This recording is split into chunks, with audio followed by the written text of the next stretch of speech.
लेकिन वो जो चूजा है वो काफी आसानी से उस डेमन मीट को खा लेता है। जैसे उस डेमन मीट को खा लेता है वैसे उसकी जो ग्रोथ है वो 100% से बढ़ जाती है, जिसे देखने के बाद हमारा मेन कैरेक्टर भी काफी ज्यादा हैरान हो जाता है कि तभी हमें उस चूजे को दिखाया जाता है जो कि देखते ही देखते फर्स्ट रियलम डेमन पेट में इवॉल्व हो जाता है। जिसे देखने के बाद जो जाओ है वो काफी ज्यादा खुश हो जाते और हंसते हुए कहती है कि कैसा है मेरा फ्यूनिक। जाओ की बात सुनने के बाद जो किंगू है जाओ के ऊपर काफी ज्यादा गुस्सा हो जाती है और उसके ऊपर चिल्लाते हुए उसे कहती है कि ये सिर्फ एक चूजा है जो कि थोड़ा सा बेहतर दिख रहा है। ये सुनने के बाद जाओ किंगू के पास जाते हुए उसे कहती है कि मैंने कहा ना ये फ्यूनिक्स है तो ये फ्यूनिक्स ही है। ये लिटिल सीनियर सिस्टर इससे कन्विंस नहीं है। ये सुनने के बाद जो किंगू है वो कहती है कि मैं छोटी नहीं तुम छोटी हो, मैं अभी भी बढ़ रही हो, लेकिन तुम इसके ऊपर विश्वास करो या ना करो मैं तुम्हारे पास जितना भी डीमन मीट है उसे ले लूंगी। और उन दोनों को इस तरह से लड़ता हुआ देखकर हमारा जो मेन कैरेक्टर है वो काफी ज्यादा परेशान हो जाता है। फिर वो अपने सिस्टम के अंदर देखने लगता है क्योंकि उसे जितने भी एक्सपीरियंस पॉइंट्स मिले होते हैं उसने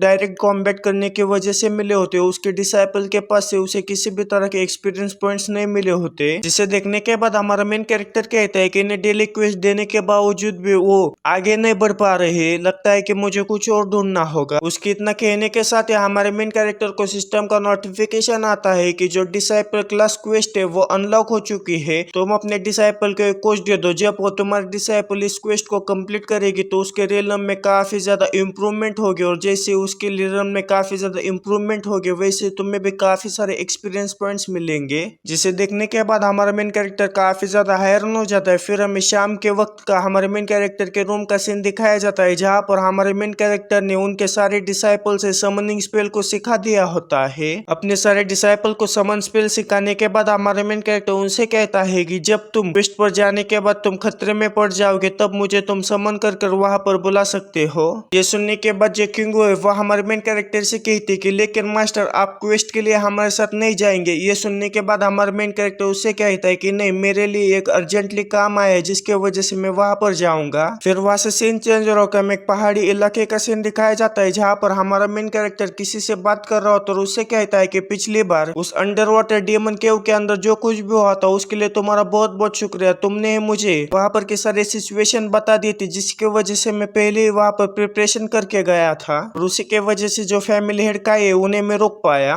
और हमारा मेन कैरेक्टर जिस आदमी से बात कर रहा होता है वो और कोई नहीं चेंग होता है जो कि हमारे मेन कैरेक्टर से कहता है कि ये सुनने के बाद चेंग हमारे मेन कैरेक्टर से कहता है कि कुछ भी नहीं है, मैं लंबे समय से उसी गार्ड के ऊपर नजर बनाए रखा हूँ जिसने कि तुम्हें मारने की कोशिश की थी और उसने जब पानी में सांस लेने वाले पर्ल को स्टोर हाउस से उधार लिया तभी मैंने ये पता लगा लिया था कि इसमें कोई गड़बड़ है। ये सुनने के बाद हमारा मेन कैरेक्टर चेंग से कहता है कि हम तो सिर्फ एक ही बार मिले थे तो फिर आखिर तुम मेरी मदद क्यों कर रहे हो। ये सुनने के बाद चेंग हंसते हुए हमारे मेन कैरेक्टर से कहता है कि तुम्हें जानते हो कि मैं काफी ज्यादा कैपेबल नहीं हूँ, इतना ज्यादा हार्ड वर्क करने के बावजूद भी मैं डीमन सप्रेशन डिवीजन के सबसे लोवेस्ट पोजीशन पर ही आ पाया। इसीलिए मैं एक ऐसे पर्सन को ढूंढ रहा था जो कि मुझे अच्छी तरह से बैकअप दे पाए। और जब जाओ ने तुम्हारे सामने घुटने टेकते हुए तुम्हें मास्टर कहा उसी समय मैं समझ गया कि तुम मेरे लिए सबसे अच्छे साथी बनोगे। लेकिन जो गार्ड तुम्हें मारना चाहता था उसने अचानक ही अपनी नौकरी छोड़ दी और घर चला गया, पता नहीं क्यों। ये सुनने के बाद हमारा मेन कैरेक्टर उससे कहता है कि अच्छा। फिर हमें कुछ दिनों पहले का एक केव के अंदर का सीन दिखाया जाता है जहाँ पर हमें उसी गार्ड को दिखाया जाता है जो कि हमारे मेन कैरेक्टर को मारने की कोशिश कर रहा होता है। उसके ऊपर जो थर्ड रिलम वाला भालू होता है उसने उसके ऊपर हमला कर दिया होता है और जो भालू एक के पंच के साथ उस गार्ड का काम वहीं पर ही तमाम कर देता है। लेकिन वो जो डेमन है वो जानबूझकर उस गार्ड के ऊपर हमला नहीं कर रहा होता है बल्कि उसे हमारी जो जाओ है वो कंट्रोल कर रहे होते हैं। जाओ को उस भालू को कंट्रोल करने के लिए हमारे मेन कैरेक्टर ने कहा होता है क्योंकि वो अपने रास्ते में आने वाले सारे कांटों को निकालना चाहता था।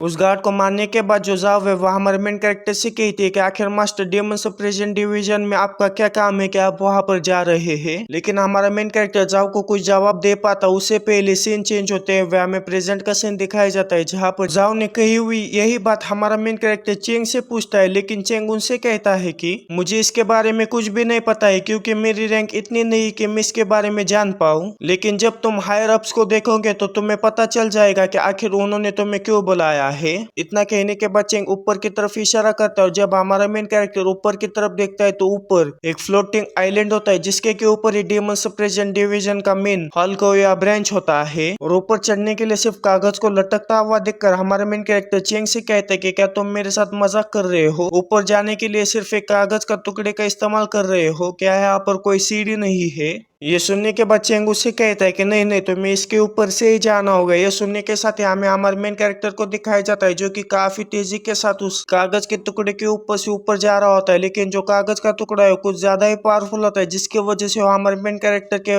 वजन को काफी आसानी से संभाल पा रहा होता है, क्योंकि उस कागज को इतना ज्यादा स्ट्रॉन्ग बनाने के लिए उसके अंदर काफी पावरफुल मटेरियल, स्पिरिचुअल पावर का इस्तेमाल किया गया होता है। लेकिन कुछ देर आगे बढ़ने के साथ ही जो वहां पर डिफेंस फॉर्मेशन लगे होते हैं वो एक्टिवेट हो जाते हैं और वो सीधा हमारे मेन कैरेक्टर के ऊपर हमला कर देते हैं। लेकिन हमारा मेन कैरेक्टर बाल बाल उन हमले से बचते हुए अपने मन में कहता है कि ऊपर चढ़ते हुए मैं यही सोच रहा था कि अगर कोई डीमन इसके ऊपर चढ़ने लगेगा तो क्या करेंगे, लेकिन यहाँ पर पहले से ऑटोमेटिक डिफेंस सील लगाए गए, जिसके वजह से कोई अगर डीमन इसके ऊपर चढ़ने की कोशिश करेगा तो ये इसके ऊपर पहले से ही हमला करना शुरू कर देगा। हमारा मेन कैरेक्टर ये सब कह रहा होता है कि तभी सामने की ओर से कई सारे स्पिरिचुअल सोर्स उसकी तरफ बढ़ने लगते हैं, जिन्हें देखने के बाद हमारा मेन कैरेक्टर अपनी आयरन बॉडी को एक्टिवेट करते हुए उन स्पिरिचुअल सोर्स को रोकने की कोशिश करने लगता है। हमारा मेन कैरेक्टर उस शॉट को रोक ही पा रहा होता है कि तभी दो और शॉट्स हमारे मेन कैरेक्टर के ऊपर हमला करने के लिए उसकी तरफ बढ़ जाती है, जिन्हें देखने के बाद हमारा मेन कैरेक्टर कहता है कि इनके ऊपर जो ऑटो टारगेटिंग करने की जो स्पेल्स लिखे हुए हैं वो काफी ज्यादा हाई लेवल के हैं। अगर ये शॉट्स मुझसे टकरा जाती है तो मैं इसके सामने नहीं टिक पाऊंगा। क्या मेरी एम्बोलाइजेशन टेक्निक इनके ऊपर काम कर सकती है? इतना कहने के बाद हमारा मेन कैरेक्टर अपनी एम्बोलाइजेशन यानी कि फ्रीज करने वाली टेक्निक का इस्तेमाल करती है, उन दोनों शॉट्स को वहीं पर रोकने की कोशिश करता है, लेकिन उसकी जो फ्रीज करने वाली टेक्निक है उन दोनों शॉट्स के ऊपर बिल्कुल भी काम नहीं आती, जिसे देखने के बाद हमारा मेन कैरेक्टर काफी ज्यादा हैरान हो जाता है कि तभी वहां पर काफी बड़ा धमाका होता है। धमाका हट जाने के बाद हमें हमारे मेन कैरेक्टर को दिखाया जाता है जिसके की आंखों के सामने एक शॉट आकर रुक चुकी होती है, या कहो तो उसे किसी ने रोका होता है, और उस शॉट को रोकने वाला डीमन सप्रेशन डिवीजन का कैप्टन होता है जिसका के नाम वांग सिनान होता है और वो एट्रिलम पर होता है। फिर जो कैप्टन है वो हमारे मेन कैरेक्टर से कहता है कि तुम कुछ ज्यादा ही जल्दबाजी करते हो, मैं तुम्हें लेने के लिए नीचे आने वाला ही था कि तब तक तुम ऊपर भी आ गए। कागज के ऊपर जिस स्पेल का इस्तेमाल किया है वो स्पेल फिफ्थ रिलम वाले डीमन को काफी आसानी से हरा सकता है। इतना कहने के बाद जो कैप्टन है उन सारे शॉट्स को वहां पर से डिसअपेयर करते हुए जो ऑटो टारगेटिंग था उसे बंद कर देता है। फिर हमारा मेन कैरेक्टर कैप्टन से कहता है कि ऊपर चढ़ने वाले जितने भी इंक्रिप्शन है क्या वो बंद हो चुके हैं। सुनने के बाद जो कैप्टन है वह हमारे मेन कैरेक्टर के कंधे के ऊपर हाथ रखते हुए उससे कहता है कि इसकी कोई भी जरूरत नहीं है। इतना कहने के बाद जो कैप्टन है वह हमारे मेन कैरेक्टर को उड़ा कर वहां से लेकर जाने लगता है, लेकिन जो कैप्टन की स्पीड होती है वो काफी ज्यादा होती है, जिसके वजह से हमारे मेन कैरेक्टर को भी काफी ज्यादा तकलीफ हो रही होती है।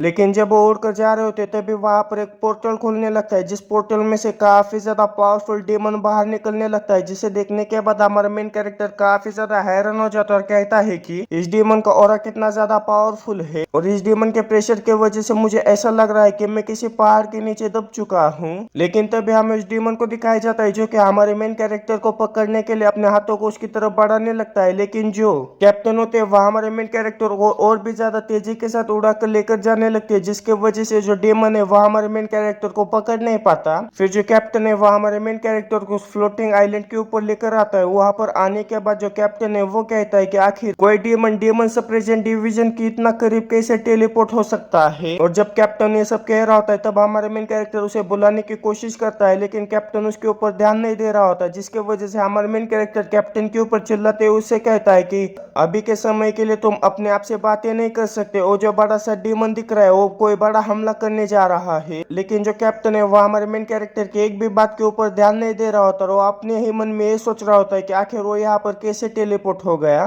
तभी हमें उस बड़े से डीमन को दिखाया जाता है जो कि अपने मुंह के अंदर काफी ज्यादा एनर्जी को इकट्ठा करने लगता है, जिसे देखने के बाद हमारा मेन कैरेक्टर कहता है कि मेरा रिलम काफी ज्यादा कम है, इसके वजह से मैं कुछ ज्यादा नहीं कर सकता। इतना कहने के बाद वो अपने हाथों में थंडर को जनरेट करने लगता है। उस थंडर को जनरेट करने के बाद हमारा मेन कैरेक्टर कहता है कि हालांकि एक चींटी एक बड़े से हाथी को रोकने की कोशिश करती है लेकिन वो उसमें कामयाब नहीं हो पाती, लेकिन मुझे ट्राई तो करना ही होगा। इतना कहने के बाद उस थंडर से उस डीमन के ऊपर हमला करने जा रहा होता है कि तभी जो कैप्टन होते हैं वो अपने हाथों से उस थंडर के बॉल को पकड़ते उसे वहीं पर डिस्ट्रॉय कर देते हैं। कैप्टन को इतने आसानी से उस थंडर के बॉल को डिस्ट्रॉय करता हुआ देखकर हमारे मेन कैरेक्टर काफी ज्यादा हैरान हो जाता है और कहता है कि क्या उसने अपने सिर्फ हाथों से मेरे थंडर को इस तरह से डिस्ट्रॉय कर दिया? क्या यही तीन रिलम के बीच में का डिफरेंस है? फिर जो कैप्टन है वह हमारे मेन कैरेक्टर से कहता है कि फिफ्थ रिलम स्पेल का इस्तेमाल करते हुए एट रिलम डीमन के ऊपर हमला करना, यानी कि तुम सिर्फ अपने हाथों का इस्तेमाल करते हुए काफी बड़े पेड़ को हिलाने की की कोशिश कर रहे हो, ऐसा मत करो, इसमें सिर्फ तुम्हारी स्पिरिचुअल एनर्जी ही वेस्ट होगी। ये सुनने के बाद हमारा मेन कैरेक्टर कैप्टन से कहता है कि तो फिर तुम कुछ क्यों नहीं कर रहे। वो दोनों आपस में बात कर ही रहे होते कि तभी हमें उस डीमन को दिखाया जाता है जिसने कि उन लोगों के ऊपर हमला कर दिया होता है। वो हमला काफी तेजी के साथ उनकी तरफ बढ़ रहा होता है, जिसे देखने के बाद हमारा मेन कैरेक्टर काफी ज्यादा हैरान हो जाता है कि तभी हमें कैप्टन को दिखाया जाता है जो कि अपने सामने काफी बड़े फॉर्मेशन को क्रिएट कर लेता है। और जैसे फॉर्मेशन क्रिएट हो जाता है वैसे वो जो डीमन का हमला है वो सीधा आकर उस फॉर्मेशन से टकरा जाता है, लेकिन वो हमला इतना ज्यादा पावरफुल होने के बावजूद भी उस फॉर्मेशन के ऊपर ज्यादा कुछ फर्क नहीं पड़ता, बल्कि जो फॉर्मेशन है वो उस हमले को रिफ्लेक्ट कर देता है, जिसे देखने के बाद हमारा मेन कैरेक्टर काफी ज्यादा हैरान हो जाता है। रिफ्लेक्ट हो जाने के बाद हमें उस हमले को दिखाया जाता है जो कि काफी तेजी के साथ एक जंगल की तरफ बढ़ने लगता है। और जैसे वो हमला सीधा आकर जंगल से टकरा जाता है वैसे वहां पर काफी बड़ा धमाका होता है, जैसे कि किसी ने वहां पर न्यूक्लियर बॉम्ब को फोड़ा हो। इतने ज्यादा पावरफुल हमले को देखने के बाद हमारा मेन कैरेक्टर काफी ज्यादा हैरान हो जाता है और कहता है कि अगर मैं हेड टू हेड बैटल करने के लिए उस डेमन के साथ चला गया होता तो मैं कब का ही मारा जाता।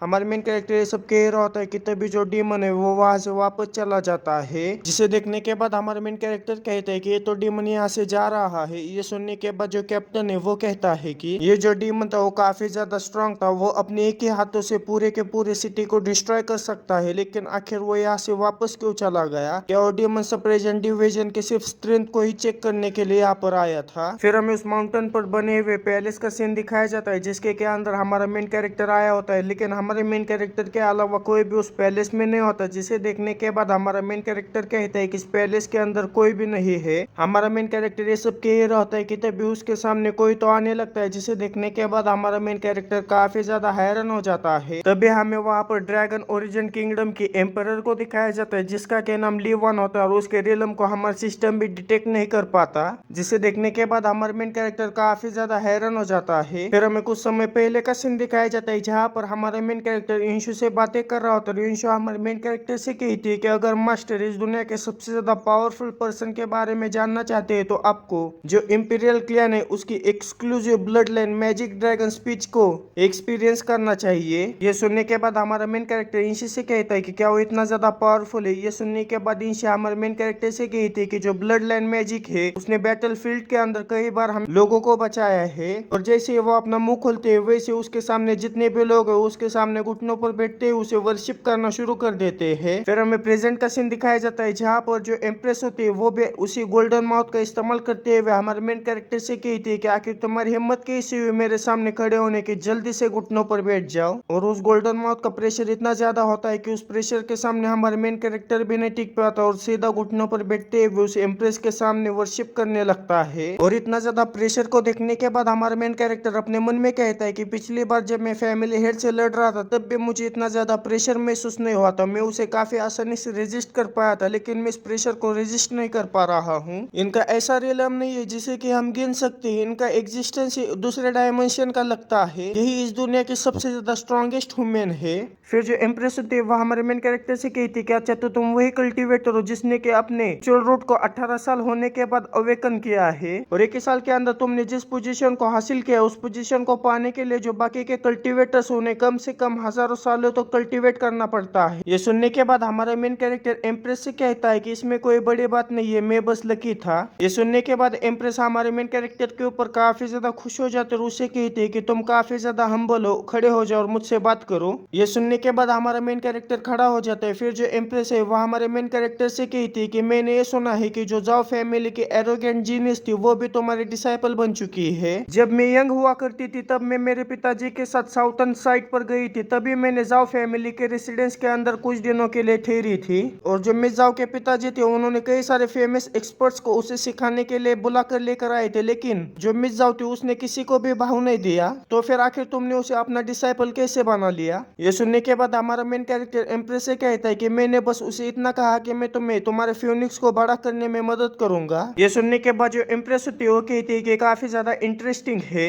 इतना कहने के बाद जो एम्प्रेस होती है वो हमारे मेन कैरेक्टर से कहती है कि अब मैं तुम्हें डिग्री सुनाने वाली हूँ। ये सुनने के साथ हमारा मेन कैरेक्टर एम्प्रेस के सामने घुटनों पर बैठ जाता है। फिर जो एम्प्रेस है वो हमारे मेन कैरेक्टर को प्रमोट करते हुए उसे गोल्डन ऑफिसर बनाती है और साथ ही में जो योजाओ सिटी है उसके अंदर उसे गवर्नर की भी पोस्ट मिल जाती है। एम्प्रेस की बात सुनने के बाद हमारा मेन कैरेक्टर काफी ज्यादा खुश हो जाता है है। फिर जो एम्प्रेस होती है वो हमारे मेन कैरेक्टर से कहती है कि अब मैं देखना चाहती हूँ कि आखिर तुम किस तरह की और ज्यादा इंटरेस्टिंग चीजें करोगे। इतना कहने के बाद जो एम्प्रेस है वो हमारे मेन कैरेक्टर को वहां से जाने के लिए कह देती है। फिर हमें शाम के वक्त का सीन दिखाया जाता है जहाँ पर कोई तो हमारे एम्प्रेस से कहता है कि मुझे ये पता नहीं लग रहा है कि आखिर माइजेस्टी उस जैसे लड़के को इतना ज्यादा पसंद क्यों करने लगी है। इतना कहने के साथ ही वहां पर एक ड्रैगन आ जाता है जो कि एम्प्रेस का होता है। फिर वो ड्रैगन एम्प्रेस से कहता है कि ये जो लड़का है ये अपने ब्रदर मदर और जो फादर है उसके खून के इल्जाम में सस्पेक्ट किया गया है। ये काफी ज्यादा रूथलेस है। ये सुनने के बाद जो एम्प्रेस होती है वो ड्रैगन से कहती है कि इसका कोई भी एविडेंस नहीं है कि उसने उन लोगों को मारा है, लेकिन अगर अगर उसने उन लोगों को मारा है तो उसमें उसकी कोई भी गलती नहीं है। अगर उसकी जगह पर कोई और होता, यहाँ तक कि अगर मैं भी होती तो भी मैं वैसा ही करती। अगर मुझे मेरे भाई के इरादे पता होते तो मैं अपने स्पिरिचुअल रूट को कभी भी नहीं खोती और ना ही मेरे पावर के अंदर इतने ज्यादा कमी आ जाती। और अभी के लिए जो डेमंस है वो कॉन्स्टेंटली हमें प्रोवोक करने की कोशिश कर रहे हैं, लेकिन मैं सीधा उनके ऊपर हमला करने से काफी ज्यादा डरती हूँ। और जब उन डेमंस को ये पता लग जाएगा कि मेरे अंदर इतनी पावर नहीं है कि अब मैं डेमन एम्परर को सप्रेस करके रख पाऊँ, तो वो बॉर्डर को डिस्ट्रॉय करते हुए सीधा हमारे ऊपर हमला कर देंगे। फिर वहां से सीन चेंज होकर हमें हमारे मेन कैरेक्टर को दिखाया जाता है जहाँ पर उसे गवर्नर के नौकरी के लिए असाइन किया होता है, उस जगह पर आ जाता है। लेकिन उस जगह को देखने के बाद हमारा मेन कैरेक्टर काफी ज्यादा हैरान हो जाता है, क्योंकि वो जगह कुछ ज्यादा ही शांत होती है। ना वहाँ पर ज्यादा लोग होते हैं, ना ज्यादा दुकानें होती है, यहाँ तक कि उनकी जो जीडीपी है वो भी काफी ज्यादा कम होती है। तभी पीछे से चेंग आती है, वह हमारे मेन कैरेक्टर से कहता है कि लॉर्ड आखिर जीडीपी का क्या मतलब है। ऐसा लगता है कि लॉर्ड ने नए शब्दों को बनाया जिसे समझना काफी ज्यादा मुश्किल है। आपके साथ खड़े रहने से मैं हर दिन नई चीज सीखूंगा। चेंग को लॉर्ड पुकारता हुआ देखकर हमारा मेन कैरेक्टर चेंग से कहता है कि मुझे लॉर्ड कहने की कोई भी जरूरत नहीं है, तुम मुझे मेरे नाम से बुला सकते हो। ये सुनने के बाद चेंग हमारे मेन कैरेक्टर से कहता है कि ठीक है मैं समझ गया, लेकिन आप अपने साथ अपने डिसाइपल्स को यहाँ पर क्यों नहीं लेकर आए। ये सुनने के बाद हमारा मेन कैरेक्टर चेंग से कहता है कि वो सारे लोग कल्टीवेट कर रहे हैं। फिर वहां से सीन चेंज होकर हमें किंगो को दिखाया जाता है जो कि डीमन केव के पास आई होती है। लेकिन इस डीमन केव को जो डीमन सप्रेशन डिवीजन है उसने सील करके रखा होता है। अगर तुम्हें उस सील को हटाना है तो तुम्हें डीमन सप्रेशन डिवीजन की जो डिग्री है उसकी जरूरत पड़ती है। लेकिन हमारे मेन कैरेक्टर ने पहले किंगो को उस डिग्री को दिया होता है, जिसके वजह से हमारे जो किंगो है काफी आसानी से उस सील को तोड़ देती है। उस सील को तोड़ने के बाद जब हमारे किंगो उस दरवाजे को खोलती है तो हमें उस दरवाजे के अंदर दो काफी ज्यादा डरावनी दो आंखों को दिखाया जाता है जो कि काफी बड़े सुअर के होते हैं। और सुअर काफी तेजी के साथ हमारे किंगो के ऊपर हमला कर देता है, लेकिन किंगो भी काफी तेजी के साथ अपने पास से अपना नाइफ निकालते हुए सीधा उस सुअर के ऊपर हमला करती है। उस सुअर को दो हिस्सों में काट देती है। उस सुअर को काटने के साथ ही वहां पर और भी ज्यादा सुअर आ जाते हैं, जिन्हें देखने के बाद हमारे जो किंगो है उनसे कहती है कि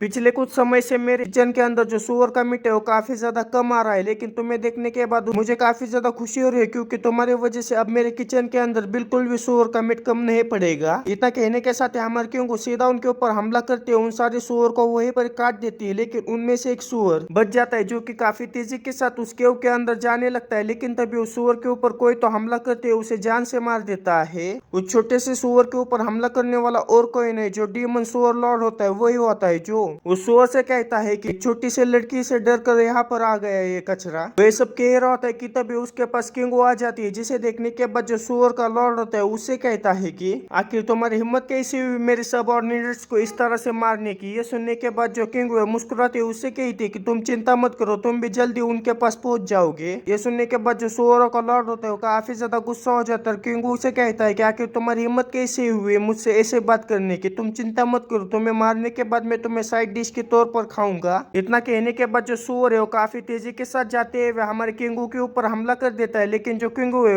वो नीचे झुकते हुए सुअर के हमले से बचते हुए उस सुअर के पैरों के ऊपर हमला कर देती है, जिसके वजह से सुअर के पैरों के ऊपर चोट लग जाती है। लेकिन ऐसे सुअर को ज्यादा कुछ फर्क नहीं पड़ता, क्योंकि तुम्हें पता ही होगा कि जो सुअर की चमड़ी है वो कुछ ज्यादा ही मोटी होती है। फिर जो सुअर है अपने दोनों हथियारों का इस्तेमाल करते हुए हमारे किंगो के ऊपर हमला कर देता है, लेकिन हमारी किंगो भी उछलते हुए उसके हमले से बच जाती है और काफी तेजी के साथ जाते हुए सुअर के कंधे को घायल कर देती है। हमारे किंगो को बार बार अपने हमले को डॉज करता हुआ देखकर जो सुअर है उसके ऊपर काफी ज्यादा गुस्सा हो जाता है और उससे कहता है कि मेंढक की तरह उछलना बंद करो और एक मर्द की तरह मेरा सामना करो। ये सुनने के बाद जो हमारे किंगो है सुअर से कहते कि मैं मर्द नहीं, मैं तो औरत हूँ। ये सुनने के बाद वो सुअर और भी ज्यादा गुस्सा हो जाता है और काफी तेजी के साथ और लगातार हमारे किंगो के ऊपर हमला करना शुरू कर देता है। लेकिन हमारी किंगो भी काफी आसानी से उसके हर एक हमले को डॉज करने लगती है। लेकिन सुअर के हर एक हमले को डॉज करते वक्त हमारे किंगो का जो पैर है वो पत्थर में टकरा जाता है, जिसके वजह से जो हमारे किंगो किंगू नीचे गिरने लगती है। इसे देखने के बाद जो सूअर है काफी ज्यादा खुश हो जाता है, क्योंकि उसे एक ओपनिंग मिली होती है हमारे किंगू के ऊपर हमला करने के। रूसी ओपनिंग का इस्तेमाल करते हुए जो सूअर है वो हमारे किंगू के ऊपर एक काफी ज्यादा जोरदार हमला कर देता है। वो हमला इतना ज्यादा पावरफुल होता है कि जो आसपास की जमीन है वो भी शटर हो जाती है। किंगू के ऊपर इतना ज्यादा जोरदार हमला करने के बाद जो सूअर है उसे लगने लगता है कि मैंने किंगू का काम वहीं पर ही तमाम कर दिया है, लेकिन उसकी गलतफहमी कुछ ही समय के अंदर खत्म हो जाती है, क्योंकि हमारे जो किंगू है वो सूअर के वेपन को उठाते हुए खड़ी हो जाती है और उसके हाथों से उस वेपन को छीन भी लेती है। हमारे किंगू को काफी आसानी से इतना ज्यादा पावरफुल वेपन को उठाता हुआ देखकर जो पिग है वो काफी ज्यादा हैरान हो जाता है और कहता है कि आखिर इस लड़की के पास इतनी ज्यादा स्ट्रेंथ कहाँ से आ सकती है। फिर हमें किंगू को दिखाया जाता है जो कि उस वेपन को उठाते हुए उसे दूर फेंक देते और काफी तेजी के साथ उस सुअर के ऊपर हमला करने के लिए उसकी तरफ बढ़ जाती है, जिसे अपनी तरफ आता हुआ देखकर जो सुअर है वो अपने हाथों के दूसरे वेपन को उठाते हुए